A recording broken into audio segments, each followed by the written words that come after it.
नमस्कार. आज आहे श्रावणातील दुसरा सोमवार आणि आज आपण पाहणार आहोत संगमेश्वर तालुक्यातील हे श्री क्षेत्र मार्लेश्वर देवस्थान. हे मार्लेश्वर तीर्थक्षेत्र कोकणातील सह्याद्रीच्या कुशीत वसलेले आहे.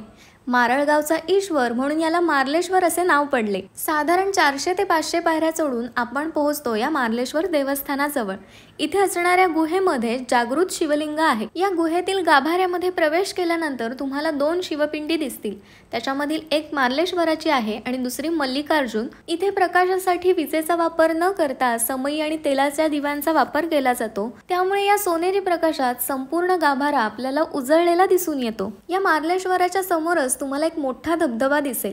साधारण 200 फुटांवरून हा धबधबा प्रवाहित होतो आणि याला धारेश्वर असे नाव आहे. या सतत वाहणाऱ्या पाण्यामुळे इथे समोरच एक डोह तयार झालेला आहे. स्थानिक लोकांच्या म्हणण्यानुसार हा डोह इतका खोल आहे की याची खोली आजपर्यंत कोणालाही मोजता आलेली नाही. या देवस्थानाबद्दल अनेक आख्यायिका सांगितल्या जातात. त्यांपैकी तुम्हाला कोणती जर का माहिती असेल तर खाली कमेंट मध्ये नक्की शेअर करा. आणि तुम्ही या श्री क्षेत्र मार्लेश्वर देवस्थानाला भेट दिली आहे का हे सुद्धा मला खाली कमेंट मध्ये सांगा. थँक्यू.